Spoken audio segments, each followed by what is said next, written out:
dari kecil Pinkan itu lahir dan tumbuh di dalam lingkungan keluarga terjun payung. Pada waktu kelas 5 dia sudah mulai merasa bahwa terjun itu adalah sesuatu yang biasa-biasa saja dan yang biasa dilakukan oleh keluarga kami. Kebetulan waktu dia kelas 5 SD, ketiga omnya itu meninggal karena eksiden terjun payung juga. Dan dia bertanya, kira-kira siapa ya, dia sambil menangis dia bilang, siapa ya kira-kira yang akan melatih aku jadi penerjun ya, katanya gitu. Saya tidak tahu bahwa itu sudah terpatri di dalam dirinya dia, bahwa terjun itu ya terjun biasa gitu di keluarga. Bapaknya bilang, ya nanti papa yang akan melatih kamu, katanya gitu ya, bapaknya bilang. Terus sampai dia SMA kelas 1, dia ikut tes untuk terjun payung.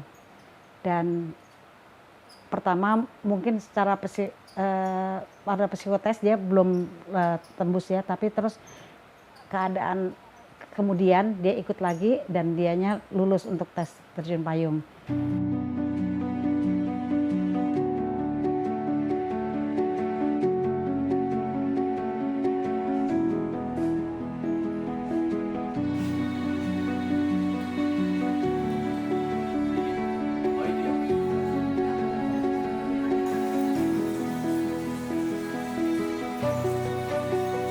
Jadi saya mulai ingin terjun itu mungkin dari usia berapa ya, mungkin SMP lah kira-kira begitu.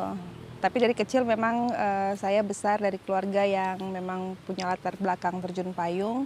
Jadi sering diajak ke lapangan oleh papa dan mama, dan kemudian juga om tante juga penerjun. Jadi mungkin ketertarikan itu sudah tumbuh dari sejak masih kecil. Tapi betul-betul keinginan kuat ingin jadi penerjun itu mungkin waktu SMA. Dan kebetulan waktu ada kesempatan untuk latihan, bergabung dengan diklatnya TNI Angkatan Udara, kita ikut tes dulu kan. Ikut tes, waktu itu dibuka rekrutmen atlet, pendaftarannya di sini di Manado, kemudian ada psikotes dan sebagainya. Kita ingat waktu itu di Gedung Juang, zaman-zaman masih SMA itu. Kemudian hasil seleksinya keluar, saya masuk di dalam yang terpilih untuk ikut latihan, dan kemudian tidak berapa lama orang berangkat ke Jakarta. Di Jakarta orang ada tes lagi di sana, tesnya di Lakespra, lembaga kesehatan antariksa itu atau apa ya kalau nggak salah. Nah dari situ kita berangkat ke Kalijati Subang. Di sana pelatihannya bergabung dengan diklat wanita TNI AU.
Dan ternyata dia mempunyai bakat untuk itu. Setelah tes saya sebagai ibu cuma bilang sama dia, kamu boleh ikut terjun payung asal mengikuti prosedur. Karena pada waktu mama dulu jadi penerjun, saya tuh benar-benar jadi seorang yang nekat ikut karena ingin, cuman karena ingin, bukan karena tidak dites yang sebetul-betulnya, modal nekat zaman dulu ya. Terus setelah dia lewat semuanya, dia akhirnya terpilih untuk menjadi penerjun yang cukup berbakat dan dikirim ke Australia untuk mendapatkan basic terjun payung yang benar. Dan dia tinggal di sana sekitar 4 bulan mungkin ya, waktu kelas 2 SMA. Dan dia setiap hari dia kira-kira 10 kali lah terjun sampai dia mencapai 100 kali mungkin terjun selama di Australia. Dan dia pulang, dia menjadi tim Indonesia ya akhirnya, karena masih jarang sekali penerjun pada waktu itu. Dan dia mulai dari situ dia mulai berkiprah di terjun payung sampai sekarang ya, sampai sekarang setelah sekian puluh tahun ya, boleh dibilang dari umur 16 tahun. 16 tahun dia sudah mulai masuk di dalam dunia terjun payung. Dan dia kemana-mana selalu bersama ayahnya untuk pergi ikut-ikut pertandingan di Indonesia atau di luar negeri.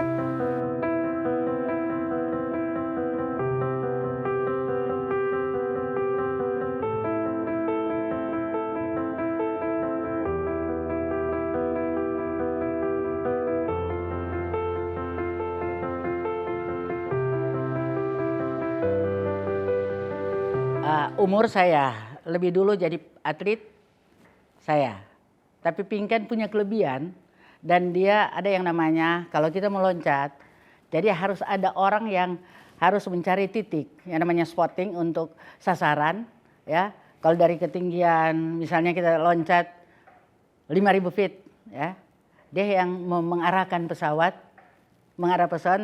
ke kiri atau ke kanan. Jadi yang lihat. Nah itu saya lihat bahwa ini Pinkan punya kelebihan. Dia mampu menjadi pemimpin. Walaupun kami lebih tua, tapi dalam hal profesi dia sebagai atlet terjun payung, dia mampu memanage sehingga kami mengikuti dia. Itulah seorang Pinkan. Sampai sekarang terkesan ada apa-apa Pinkan Jo. Pinkan ngana Jo yang jadi leader, ngana yang jadi lia akang mau di mana toro mau balumpa akang mau loncat, seperti itu kira-kira.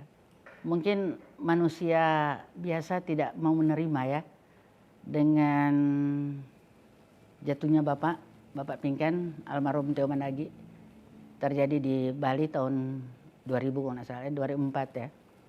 Dia meninggal, tapi bagaimana kekuatan mental seorang Pinkan yang pada saat bapaknya meninggal, payungnya tidak mengembang, mereka ada bersama-sama melakukan kegiatan kerjasama di udara, ya, yaitu di Bali. Jadi bagaimana perasaan Pinkan, dan kami juga merasakan, sedangkan orang dapat rasa apalagi Pinkan, kesedihan. Tapi itulah mental seorang atlet yang mampu membawa dia seperti sekarang.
Jadi memang ada beberapa kejadian yang menimpa keluarga kami kan begitu. Jadi dari saya kecil waktu itu saya belum mulai terjun. Saat itu kakak beradik papa saya, om-om saya itu mengalami kecelakaan pesawat. Jadi baru beberapa detik pesawat take off mengalami kerusakan kemudian jatuh. 13 orang meninggal di dalam satu pesawat. Tragedi itu terjadi waktu saya masih kelas 6 SD. Jadi belum mulai terjun begitu. Nah, pada saat saya mau mulai terjun itu SMA, sempat ada yang menanyakan sih, maksudnya kamu tahu kok ada kejadian seperti itu, kenapa kamu masih mau begitu. Tapi rasanya itu sudah menjadi sudah mendarah daging begitu ya di keluarga. Jadi memang siapa yang tahu sih kalau waktunya kita kembali kan Tuhan panggil begitu. Jadi saya rasa itu tidak menjadi trauma lah for orang sekeluarga begitu. Kemudian juga kejadian ayah saya tahun 2004, saat itu juga sedang terjun. Beliau tidak membuka parasut yang saya rasa mungkin beliau ada masalah dengan kesehatan, mungkin blackout atau apa saat di atas. Jadi 2004 juga papa meninggalkan kami saat sedang melakukan pemecahan rekor 100 orang di Bali. Begitu. Dan yang terakhir adik saya Petra, walaupun memang bukan karena kegiatan terbang tapi karena musibah tsunami, gempa waktu di Palu itu. Tapi waktu itu juga dalam rangka mengikuti lomba para layang di sana. Gitu. Tapi yang saya rasakan bahwa pada saat papa saya pergi, waktu saya kan juga ada di lokasi waktu itu sama-sama dengan beliau.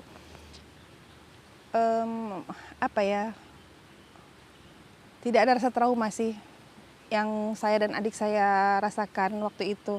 Malah justru kami ingin tetap meneruskan cita-cita beliau. 2 minggu setelah kejadian itu, orang harus maju di PON di Palembang. Ya, nggak mungkin mau mundur lagi saat itu, walaupun masih dalam suasana berduka kan, 40 hari saja belum begitu. Tapi orang bertekad untuk sampai saat akhir itu papa masih mendukung torang untuk melakukan TC persiapan menuju PON kan. Jadi kayaknya nggak bisa torang juga mau tinggalkan beliau harapan dan keinginan itu. Torang sekeluarga berangkat untuk ikut PON di Riau. Mama juga dalam kondisi berduka juga tetap dampingi torang, jadi torang manajer di lapangan begitu. Itu pada saat babak pertama sempat ada muncul rasa-rasa ragu begitu. Di pesawat kita nangis aja gitu ya. Karena apa? Karena kita pikir papa itu adalah sosok seseorang pelatih dan atlet yang sangat-sangat disiplin masalah safety. Tapi kok bisa mengalami kejadian tragis seperti ini? Bagaimana saya begitu kan? Muncul perasaan enggak percaya diri lah begitu kan. Nah, itu saat babak pertama itu di pesawat itu sempat mengalami teringat lagi beliau, begitu saya nangis. Teman-teman sudah di pesawat sudah kumpul, sudah peluk saya, bilang Pingkan kalau kamu tidak yakin tidak usah bertanding katanya begitu. Sudah tidak masalah katanya, kamu duduk aja istirahatlah begitu. Tapi justru begitu pintu dibuka justru kita lihat awan dan sebagainya begitu langsung dapat ingat lagi papa kan gitu. Kita nggak bisa mundur, kita mesti lanjutkan apa yang beliau seperjuangkan begitu, dan majulah kita ke babak 1 itu mulai ikut bertanding gitu. Dan puji Tuhan dengan semua support gitu itu dari keluarga dan dari teman-teman juga yang bisa membangkitkan lagi semangat, orang berhasil meraih 2 emas waktu itu.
Kalau untuk lomba yang selama ini kita ikuti itu kan kita ikut dua kategori. Cuma yang paling sering itu memang ketepatan mendarat, begitu. Dan yang banyak menghasilkan prestasi dan medali itu adalah di ketepatan mendarat. Jadi selama 8 kali PON saya sudah mendapatkan 11 medali emas dan beberapa perak dan beberapa perunggu, begitu. Tapi sebenarnya ada cita-cita yang belum kesampaian, itu adalah sebenarnya yang namanya kerjasama di udara. Karena untuk terjun payung itu sebenarnya jiwanya itu ada pada saat orang free fall, saat orang belum buka parasut. Jadi orang bergandengan, orang bikin formasi-formasi di udara, atau orang bikin formasi besar, gandengan sekian puluh orang, semacam begitu. Itu tantangannya di terjun payung itu yang disebut free fall ya ada di situ. Di saat orang sedang melayang dan membuat formasi. Nah itu nomor pertandingan yang sampai sekarang agak sulit untuk orang capai di Sulut karena orang fasilitas for latihan susah. Padahal yang namanya formasi di udara itu kan kerja sama tim toh, jadi memang mutlak perlu ada latihan yang terus menerus begitu. Nah, jadi mungkin kalau mau dibilang yang belum kesampaian sampai sekarang itu forma bawa kita tim untuk maju di kerjasama di udara. 10-15 tahun lalu orang kan berencana untuk regenerasi cabang terjun payung karena memang hanya sedikit lah atlet yang ada di Sulawesi Utara. Tapi memang biaya untuk pelatihan terjun payung itu mahal. Jadi agak di luar jangkauan lah begitu dan tetap harus mendapatkan subsidi dan support dari pemerintah.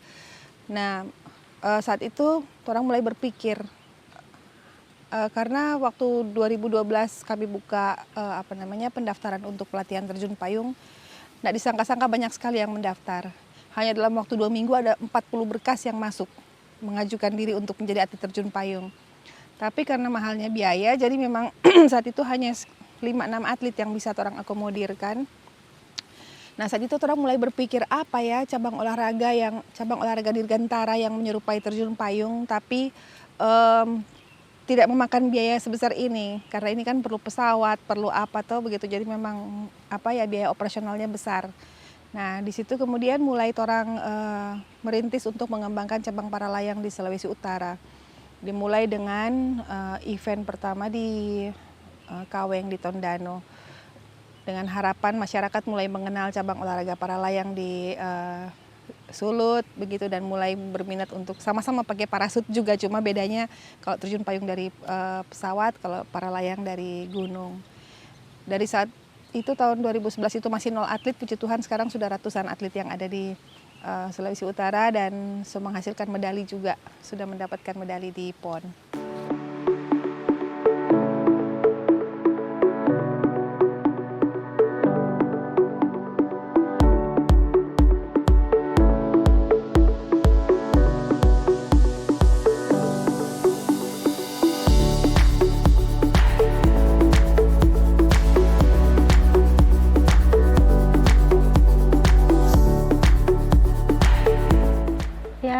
Saya berharap Pinkan dengan usianya yang sekarang ini dia tetap bisa menjaga dirinya karena dia kan masih aktif di dalam mau ikut pertandingan, sebentar lagi mau ikut prapon dan ikut pon. Berharap dia tetap sehat, Tuhan tetap melindungi dia karena dia masih mempunyai tanggung jawab juga terhadap anak-anak yang mempunyai masa depan juga untuk kelangsungan kehidupan mereka. Hanya itu, saya hanya bisa mensupport dia, membantu dia semaksimal saya bisa untuk supaya dia dapat tenang untuk melakukan pekerjaan-pekerjaan yang ditugaskan kepada dia.